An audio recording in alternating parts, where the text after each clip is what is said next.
Hello, YouTube. This is technically not my very first video. My first video, since I don't know what the hell I'm doing, I made it entirely too long. So I'm going to make a new video, and this is going to be on a totally different topic. About how I got scammed on eBay for $13,000. I can't remember how much it was, but nevertheless, I was new to eBay. And my mom was selling on eBay, and she was contacted by some guy who lived in a foreign country, and my mom didn't feel like dealing with this guy. So he was talking about he wanted to buy iPhones, that in his country they sold fake iPhones, and I thought this was a little peculiar. So anyway, what I did was he lived in a country called Azerbaijan, which I had really never heard of. I think it's over in Russia somewhere, but nevertheless, he said that they had fake Apple stores in Azerbaijan. So I Googled, and sure enough, there was a report about fake Apple stores that they had constructed, and you go in there and it looks like a real Apple store, and they're selling fake iPhones. There was a news article online about it. Nevertheless, this guy said that he wanted to do a business importing iPhones, iPads, iTunes cards, and everything, and I could make a small profit. Nevertheless, make a long story short, he ended up paying me directly through PayPal, and he bought, like I said, $11,000 worth of iTunes cards, iPhones, and all this other stuff. And I'm not familiar with shipping internationally. I prefer not to deal with customers internationally, but I know my mom had been dealing with international shipments for years. So I trusted her to advise me. I'm not trying to blame it on her, so please don't get me wrong. But I trusted her to advise me on what to do. I bought all of the phones that this guy wanted. I think it was like 19 phones and an iPad, and iTunes cards, and Apple card, whatever. To make a long story short, the guy said that customs steals packages in his country, and it's true. I did learn from other people in Azerbaijan that the customs is corrupt over there, and some of the packages do not get to their intended destinations. To make a long story short, he asked me to package each individual phone in a way that it could ship first class, because he said that that was the cheapest way to ship, and that he would save a ton of money on shipping.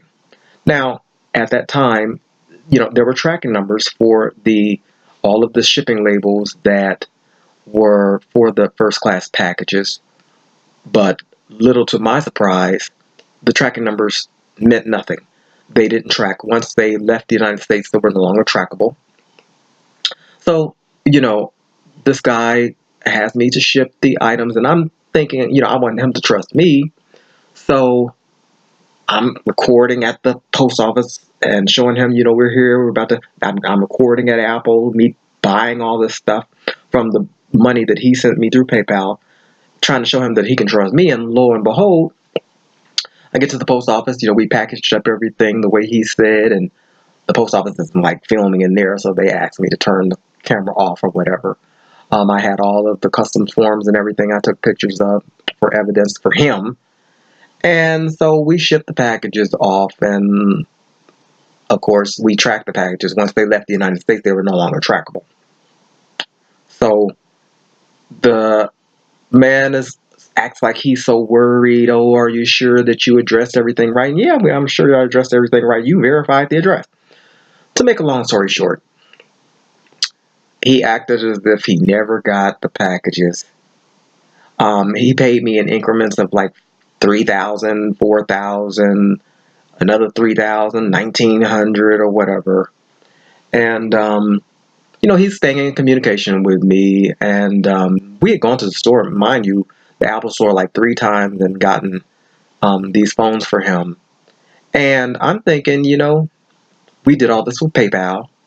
I'll be protected.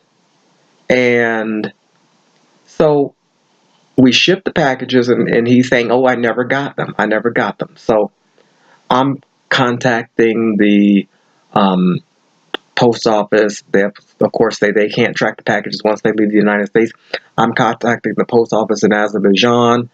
The post office even went and knocked on this man's door, and they talked to him, just everything.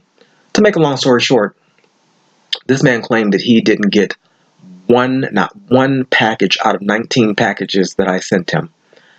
Apple even confirmed that the phones were activated in a country that didn't require something. I forgot what the terminology was that they used.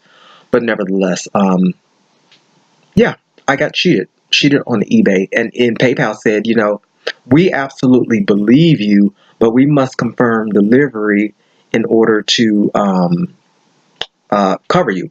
So they said they had to submit this claim to their insurance company. Okay, well, if you absolutely believe me, then you don't have to submit the claim to their insurance company. Nevertheless, they submitted the claim to their insurance company.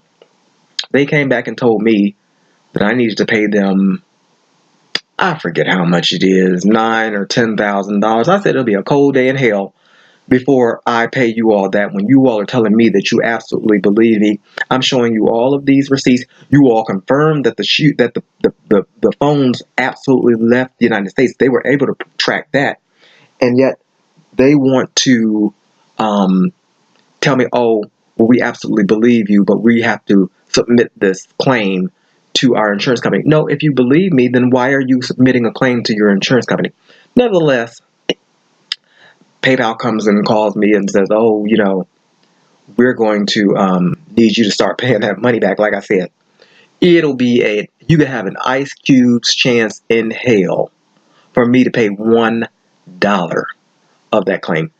Just let me know. I would like for you all to like, share, and comment on this video, because I would like to know, has anyone else been scammed by a person over in Azerbaijan who's interested in all of these iPhones and iPads and everything? I forgot what his name is, but I do know that he showed me packages to make me trust him, the other packages that he had received from people here in the United States who were supposedly business partners. And so actually, I did get a strange phone call one time from somebody who asked me if I knew him, and they told me that they had he had been scammed by this person too. And the way he got my information was because this person, his name is Javid. Javid showed them the phones that he had gotten from me, and I guess my name was on it or whatever. So this person messaged me, and he let me know that this Javid had cheated him as well. He told me that PayPal didn't give a damn, and PayPal was not going to do anything, and he was absolutely right about that. No matter how much information I showed PayPal, they still submitted the claim. They still paid this man.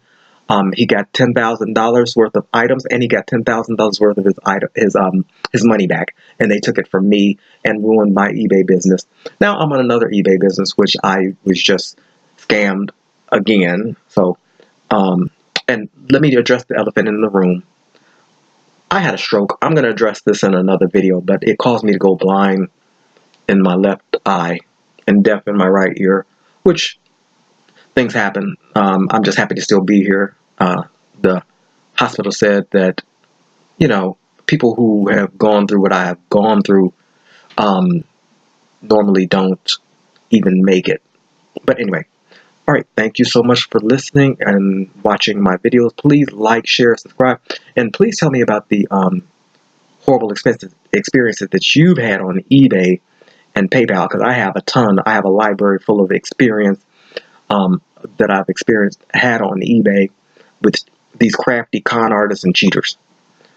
All right, thank you very much, and please subscribe to my news channel, my YouTube channel. This is my very first video, and I plan on doing a lot more. Thank you. Bye.